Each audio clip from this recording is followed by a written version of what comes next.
کبھی سوچا ہے کہ کچھ راز ایسے بھی ہوتے ہیں جو اگر کھل جائیں تو حقیقت ہی بدل جائے؟ آج ہم بات کریں گے ایک ایسی ہی مخفی روحانی دنیا کی اور ایک ایسے نام کی جس کے بارے میں کہا جاتا ہے کہ پورا کائناتی نظام اسی کے دم سے چل رہا ہے۔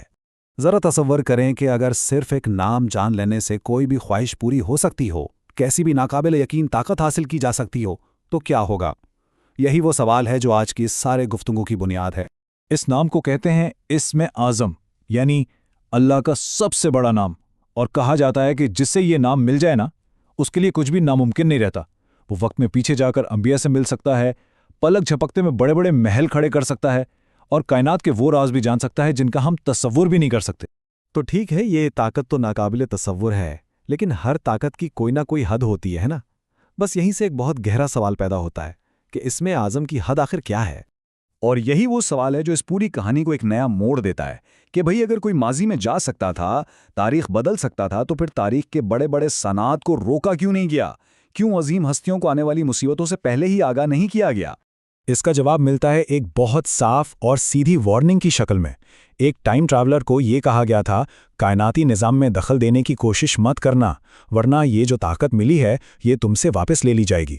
تو مطلب صاف ہے کہ کوئی بڑا سسٹم ہے جو کام کر رہا ہے اور اس میں کسی قسم کی مداخلت کی اجازت بالکل نہیں ہے۔ اس بڑے سسٹم کو نام دیا گیا ہے تکوینی نظام کا۔ آسان لفظوں میں سمجھیں تو یہ ایک چھپی ہوئی کائناتی ایڈمنسٹریشن ہے، جس کا کام صرف یہ یقینی بنانا ہے کہ اللہ کا جو منصوبہ پہلے سے طے ہے وہ ویسے کا ویسا ہی پورا ہو، بغیر کسی چھیڑ چھاڑ کے۔ اچھا، تو اس تکوینی نظام کے کچھ بڑے دلچسپ اصول ہیں۔ پہلا تو یہ کہ تمام بڑے واقعات پہلے سے طے ہیں، فکسڈ ہیں۔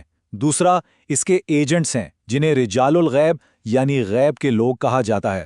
ان کا کام ہے خدائی منصوبے میں کسی بھی قسم کی مداخلت کو روکنا۔ لیکن سب سے حیران کن بات وہ یہ ہے کہ اس پورے سسٹم کا ہیڈ کوارٹر ہماری اس زمین پر ہے ہی نہیں، بلکہ کہا جاتا ہے کہ یہ 7 زمینوں میں سے چوتھی زمین پر ہے۔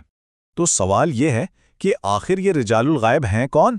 چلیں آپ ذرا ان روحانی ہستیوں کے بارے میں جانتے ہیں جن کے بارے میں کہا جاتا ہے کہ یہ پورا پیچیدہ کائناتی نظام وہی سنبھال رہے ہیں۔ دیکھیں، ان محافظوں کی ایک ہائرارکی ہے 3 لیولز کی۔ سب سے نچلے لیول پر ہیں اوتاد یعنی ستون، ان سے اوپر ہیں ابدال جن کا مطلب ہے متبادل، اور اس پوری ہائرارکی کے ٹاپ پر ہیں کتب یعنی وہ محور جس کے گرد یہ سارا سسٹم گھومتا ہے۔ اور ان سب کے رولز اور ذمہ داریاں بھی بڑی کلیئر ہیں۔ جو 4 اوتاد ہیں وہ دنیا کی چاروں سمتوں یعنی نارتھ، ساؤتھ، ایسٹ، ویسٹ کے معاملات دیکھتے ہیں۔ ان سے زیادہ پاورفل ہیں 40 ابدال، یہ لوگوں کے رزق، اولاد مطلب پرسنل معاملات کے فیصلے کرتے ہیں۔ لیکن جو سب سے بڑی طاقت ہے وہ ہے کتب کے پاس۔ ان کا کام ہے دنیا کے بادشاہوں اور حکمرانوں کی قسمت کا فیصلہ کرنا، کون حکومت کرے گا اور کس کا تخت چھن جائے گا۔ ایک بات نوٹس کرنے والی ہے، یہ 40 کا نمبر بار بار آ رہا ہے نا، یہ سیدھا ابدال کی تعداد سے جڑا ہوا ہے۔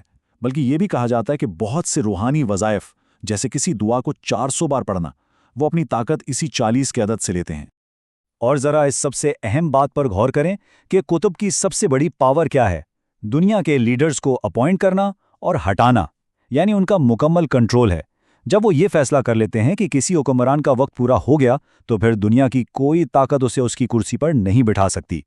اچھا، یہ تو ہو گئی ان کے ذمہ داریوں کی بات، لیکن کبھی یہ سوچا کہ جب ان طاقتور محافظوں میں سے کسی کا اپنا وقت پورا ہو جاتا ہے تو پھر کیا ہوتا ہے؟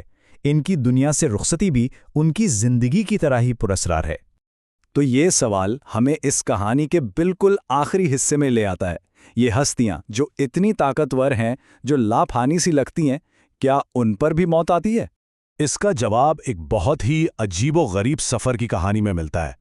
اس سسٹم کے ایک لیڈر کے ساتھ ایک سفر کیا گیا جس میں مکہ سے 1900 میل دور کا فاصلہ صرف چند لمحوں میں طے ہو گیا، ایک بالکل نامعلوم جگہ کی طرف۔ جب وہاں پہنچے تو اس لیڈر نے اس پراسرار وادی کا راز بتایا۔ انہوں نے کہا، یہ وادی نہ تو اس دنیا کا حصہ ہے اور نہ ہی یہ جنت ہے، اسے اللہ نے خاص طور پر رجال الغیب کے لیے بنایا ہے۔ مطلب یہ وہ جگہ ہے جہاں وہ اپنا آخری فرض ادا کرنے کے لیے آتے ہیں۔ تو ایک گارڈین کے جانے کا پورا پروسیس بھی بالکل سیٹ ہے۔ انہیں پہلے ہی بتا دیا جاتا ہے کہ ان کا وقت قریب آ گیا ہے۔ پھر وہ اس خاص وادی میں جاتے ہیں اور خود کو اللہ کی مرضی کے سپرد کر دیتے ہیں۔ اور سب سے اہم بات یہ کہ ان کے جانے سے پہلے ہی ان کا متبادل بھی چن لیا جاتا ہے تاکہ کائناتی نظام 1 سیکنڈ کے لیے بھی نہ رکے۔